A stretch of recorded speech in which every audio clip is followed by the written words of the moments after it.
Have you ever wondered why airplanes don't have bird barriers?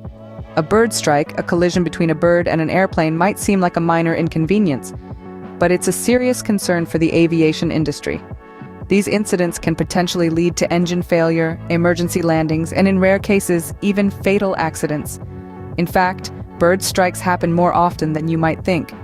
Around the globe, thousands of bird strikes are reported each year, causing millions of dollars in damages. You might be thinking, well, why not just install bird barriers on airplanes to prevent these incidents? It's a logical assumption.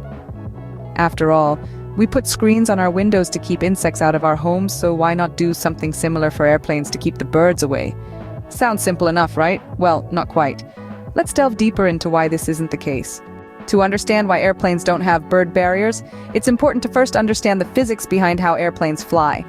At the heart of it all are four crucial forces: lift, drag, thrust, and weight. Lift is the upward force that opposes the weight of the plane lifting it off the ground. It's created by the airflow over the wings, which is shaped in such a way to cause the air on top to move faster than the air below. This difference in speed creates a pressure difference, and voila, we have lift.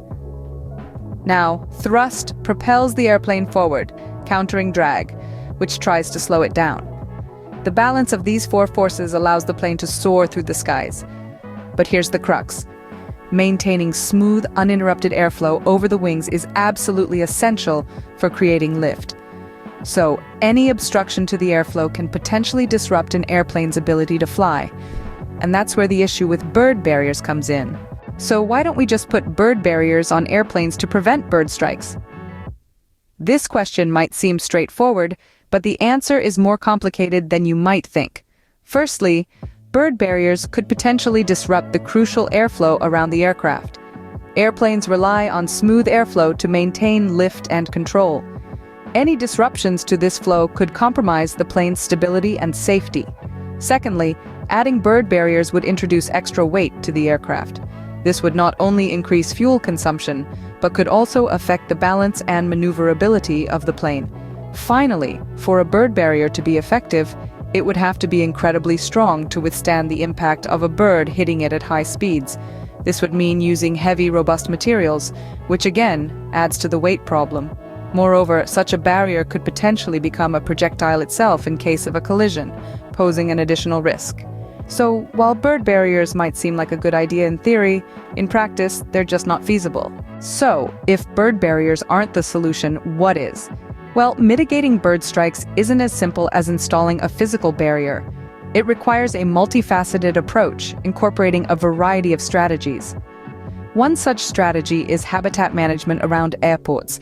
This involves altering the environment near the airport to make it less appealing to birds. For instance, airports might opt for short, closely mowed grass, which is less attractive to birds that prefer tall grass for nesting and feeding. In addition to habitat management, bird radar systems are deployed. These systems can detect the presence of birds and their flight paths, allowing air traffic controllers to reroute planes as necessary. And then there's the use of trained falcons. Yes, you heard it right, falcons. Some airports employ falconers who use these trained birds to scare off other birds, thereby reducing the risk of bird strikes. So, while it might seem like a simple solution, the reality is that preventing bird strikes is a complex issue that requires a multifaceted approach.